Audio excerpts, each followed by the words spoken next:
आज इस अखबार ने, इंडियन एक्सप्रेस ने बीजेपी की वॉशिंग मशीन की अंदर से कपड़े निकाल के निचोड़ निचोड़ कर उसे सुखा दिया है। एक्सप्रेस की आप ये वाली खबर देख रहे होंगे, इस खबर से तो आप वाकिफ हैं, पर ये खबर देखिए, एन एक्सप्रेस इन्वेस्टिगेशन जो ये बताती है कि साल 2014 से लेकर अब तक, यानी नरेंद्र मोदी जब से सत्ता में आए हैं तब से लेकर अब तक, विपक्षी दलों के वो लीडर्स जिनके ऊपर भ्रष्टाचार के आरोप लगाए गए, उन्होंने भारतीय जनता पार्टी में क्रॉस ओवर करके भारतीय जनता पार्टी ज्वाइन कर ली और उनमें से 23 ऐसे हैं, यानी 25 में से 23 ऐसे हैं जिन्हें फिर राहत मिल गई। अब आप ये समझ रहे हैं कि 2014 से पहले से और 2014 में सरकार बनाने के बाद से ये भ्रष्टाचार के आरोप ऐसे सब विपक्षी नेताओं पर आखिर लगाने का मकसद क्या था, ये इन्वेस्टिगेशन आपको बताएगी। ये जो भ्रष्टाचार करते फिरते हैं, ये भ्रष्टाचार तब नहीं दिखता इनको जब ये वॉशिंग मशीन में धुलकर अपने पास ले लेते हैं, उनको पद भी दे देते हैं, उनको टिकट दे देते हैं, उनको मंत्रालय भी दे देते हैं, सब कुछ हो जाता है। ये देखिए 3 केस तो बंद किए जा चुके हैं, 20 जो हैं उन पर रोक लगा दी गई, कोई कुछ पूछ नहीं रहा उन पे। और जब अधिकारियों से पूछो तो वो कहते हैं कि नहीं जांच तो खुली हुई है, लेकिन हम अगर ज़रूरत पड़ेगी तभी उस पर कोई कार्रवाई करेंगे। मतलब अभी थाम रखा है। मान लीजिए वो आदमी जो है उसको आर्म ट्विस्ट करके कि गलती से अगर वो छोड़ के वापस जाने की कोशिश करे या कहीं जाके कुछ बोलने की कोशिश करे तो उसको बता देंगे कि भैया ये तुम्हारा अभी मामला चल रहा है, हम इसको दोबारा से खोल सकते हैं। इसीलिए नहीं, ये सब ईडी और इन सब को वसूली गैंग कहा जा रहा है। ये देखिए खबर कहती है कि 2014 से लेकर अब तक as many as 25 prominent politicians ऐसे हैं जिनके ऊपर सेंट्रल एजेंसीज का शिकंजा लगा हुआ था, भ्रष्टाचार के आरोप उनके ऊपर लगाए गए, लेकिन फिर वो भारतीय जनता पार्टी आ गए। उनमें से 10 जो हैं वो कांग्रेस के, 4 एनसीपी, 4 शिवसेना के, 3 टीएमसी के, 2 टीडीपी के और 1 समाजवादी पार्टी और 1 वाईएसआरसीपी के। इन 23 केसेस में से इनका जो पॉलिटिकल मूव है वो ट्रांसलेट ये करता है कि इन सबको राहत मिल गई। 3 केसेस ऐसे हैं जो कि बंद भी किए जा चुके हैं, जिसमें से आपको ये पता ही होगा प्रफुल्ल पटेल, जिनको लेकर डॉक्टर मनमोहन सिंह के ऊपर भी खूब आरोप इन लोगों ने लगाए थे, उन प्रफुल्ल पटेल को केस बंद कर दिए। So 3 of the cases have been close, यानी कि 3 केसेस ऐसे हैं जिनको बंद किया जा चुका है। 20 और केसेस ऐसे हैं जिन्हें ठंडे बस्ते में डाला जा चुका है। इन्वेस्टिगेटिव एजेंसी का जो एक्शन है स्विच होने के बाद वो ऐसा है कि बेसिकली वो इनएक्शन है, कि जैसे ही भारतीय जनता पार्टी में उन्होंने स्विच कर दिया तो इन इन्वेस्टिगेटिव एजेंसीज ने कोई कार्रवाई इनके खिलाफ नहीं की।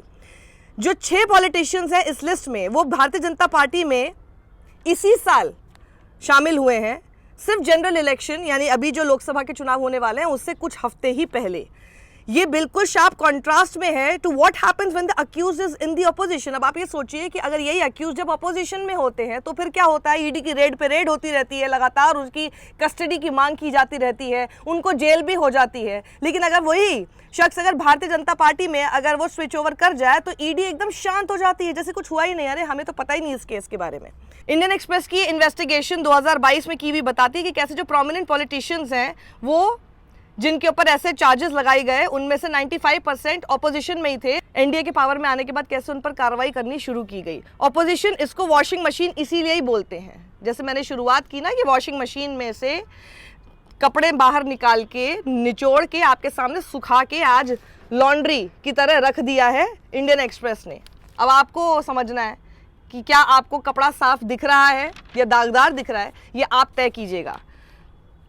ये देखिए आप, पवार, पटेल, अधिकारी, शर्मा, हिमंत विश्व शर्मा जो आजकल बहुत वोकल हुए फिरते हैं और राहुल गांधी के अगेंस्ट बहुत बोलते हुए फिरते हैं, वो दरअसल आए भारतीय जनता पार्टी में इसीलिए थे क्योंकि उनके ऊपर करप्शन के एलिगेशन थे, और जैसे ही आए तो अब देखो सीएम बना दिया गए। कोई एलिगेशन का कोई वो नहीं, सब कुछ शांत है, सारी इन्वेस्टिगेटिव एजेंसियां सब शांत बैठी हैं, अब वो भ्रष्ट नहीं है। How some cases were close, others sent to cold storage. कैसे इन लोगों ने केसेस को क्लोज करना शुरू किया। This is how the enforcement directorate, CBI and IT department, ये तीनों की तिगड़ी जो है ना ये मिलकर काम करती रही है। सीबीआई, आईटी और साथ ही ईडी, जहां पर जिसका डिपार्टमेंट होता है वो वहां पर एक्टिव हो जाता है और एक साथ मिलकर कोऑर्डिनेशन में ये लोग सिर्फ और सिर्फ इस एक केंद्र सरकार के इशारों पर काम करते हुए वसूली का काम कर रही हैं ये एजेंसियां। अब ये देखिए, अजीत पवार के केस की बात करूं मैं, मुंबई प्रोब जो इनके ऊपर जांच हो रही थी मुंबई में, वो अब बंद की जा चुकी है। Case hits dead and. अब खत्म है, बिल्कुल बिल्कुल आगे कोई रास्ता नहीं है केस में। पार्टी शिफ्ट क्या हुआ, एनसीपी से वो शिफ्ट होके बीजेपी की एनडीए में शामिल हो गए 2023 में। केस क्या था, इकोनॉमिक ऑफेंसेस विंग ने एफआईआर दर्ज की थी अजीत पवार, शरद पवार और बाकियों के अगेंस्ट एक ऐसे केस ऑफ मनी लॉन्ड्रिंग में जिसको कि अलेजेड इरेगुलरिटीज इन महाराष्ट्र स्टेट कोऑपरेटिव बैंक के साथ जोड़ा जा रहा था। वो बॉम्बे हाई कोर्ट के ऑर्डर 2019 के ऑर्डर के ऊपर बेस्ड था। ईडी ने जांच की और आगे कांग्रेस के लीडर जयंत पाटिल, एनसीपी के ईश्वर लाल जैन और शिवाजी राव नलावड़े और शिवसेना के आनंद राव अदसुल, इन सब के भी नाम उसमें आए।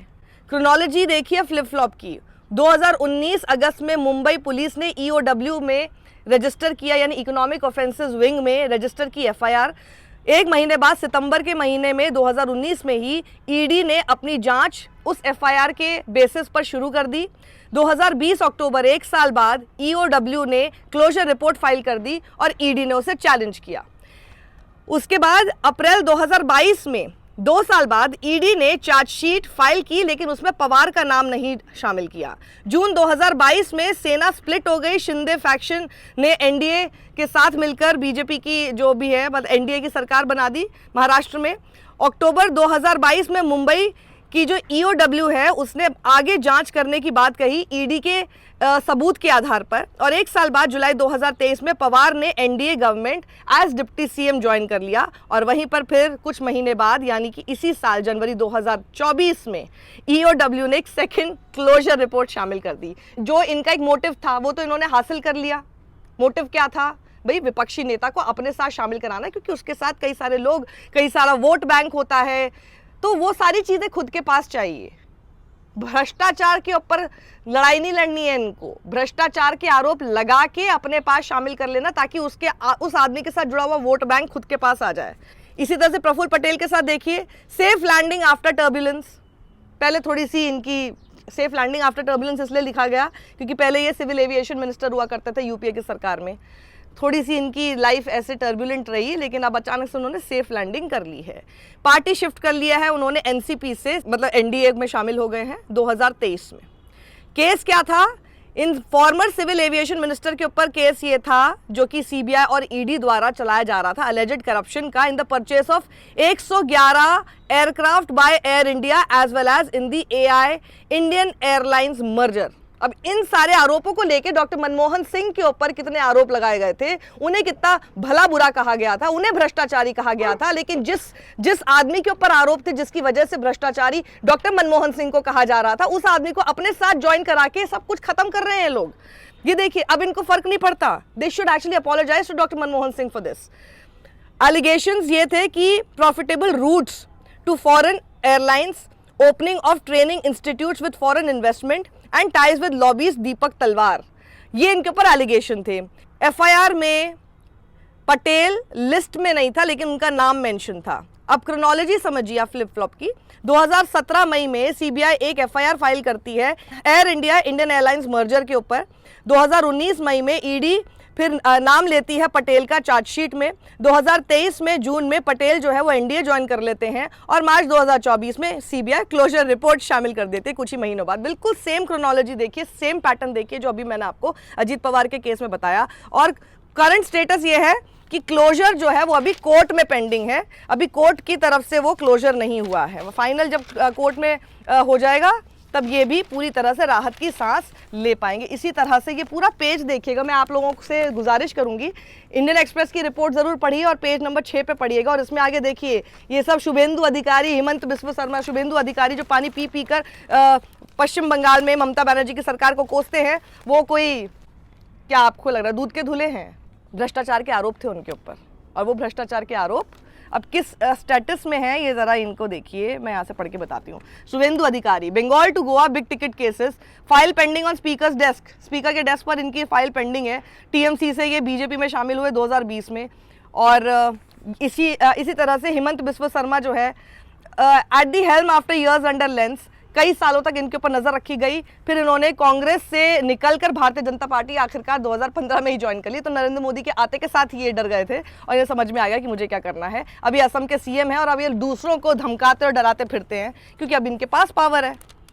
अभी केसेस कहाँ जाएंगे अब आपको पता ही है। इसी तरह से ज्योति मिर्धा, तापस रॉय, सुजाना चौधरी, गीता कोड़ा, संजय सेठ, भावना गवाली, हसन मुशरिफ, प्रताप सरनाइक, छगन भुजबल, अब ईडी उनके लिए कहती है कि अब ये अब्रॉड ट्रैवल कर सकते हैं, क्योंकि एनसीपी से निकलकर इन्होंने बिल्कुल उसी तरह से अजीत पवार और प्रफुल्ल पटेल वगैरह की तरह उन्होंने भी 2023 में एनडीए ज्वाइन कर ली, जो पहले ट्रैवल भी नहीं कर पा रहे थे। उसी तरह से अशोक चव्हाण है, जिनके ऊपर हाउसिंग स्कैम लगाया गया था, वो भी आपको याद होगा। हाउसिंग स्कैम, वो आदर्श घोटाला, आदर्श सोसाइटी घोटाला जो केस था, वो भी डॉक्टर मनमोहन सिंह के ऊपर इतने सारे सवाल खड़े किए गए थे, क्योंकि कांग्रेस की सरकार थी महाराष्ट्र में। तो कांग्रेस में से निकलकर इन्होंने भारतीय जनता पार्टी अभी 2024 में ज्वाइन की है। तो अब आप समझ सकते हैं कि इस केस का भी अब आगे क्या होने वाला है। तो ये है, देखिए, बड़ी खबर। ऐसा नहीं है कि पत्रकार आज कुछ ऐसे बचे नहीं हैं जो कि पत्रकारिता नहीं कर रहे हों। इंडियन एक्सप्रेस जैसा अखबार है जो कि आपके सामने इस तरह की इन्वेस्टिगेशन लेकर आ रहा है, फिर चाहे वो इमरजेंसी का दौर हो तब पत्रकारिता की बात हो, या फिर आज भी ऐसे अनडिक्लेयर्ड इमरजेंसी के समय पर इंडियन एक्सप्रेस आपको फ्रंट पेज पे ऐसी खबरें दिखा रहा है जो और किसी अखबार तो क्या किसी न्यूज़ चैनल में भी इसको चलाने की हिम्मत नहीं होगी, इसके ऊपर डिबेट करने की हिम्मत नहीं होगी। यहाँ तक कि जो स्पीड न्यूज़ बुलेटिन होते हैं 2 मिनट वाले, उसमें भी दिखाने की हिम्मत नहीं होगी। तो उसको सीरियसली आपको लेना चाहिए और लोगों के साथ इसको शेयर करना चाहिए कि आखिर हो क्या रहा है देश में। और इस तरह से आप लोगों को, आपके मैंडेट को, आपके लोकतंत्र के पूरे इलेक्शन के प्रोसेस को कैसे अटैक करने की कोशिश हो रही है। और उससे अगर आपको फ़र्क ना पड़े, इस वॉशिंग मशीन की धुलाई से अगर आपको फ़र्क नहीं पड़ रहा, तो सबसे पहले तो अपनी अंतरात्मा को जगाना शुरू कीजिए, अपने आप को आईने में देखना शुरू कीजिए और पूछिए खुद से, देश हित में काम कर रहे हैं आप? क्योंकि अगर आप देश के संविधान को बचाने की ओर एक सवाल नहीं खड़ा कर पा रहे हैं, तो देश हित तो वो कहीं से नहीं है। सत्यमेव जयते।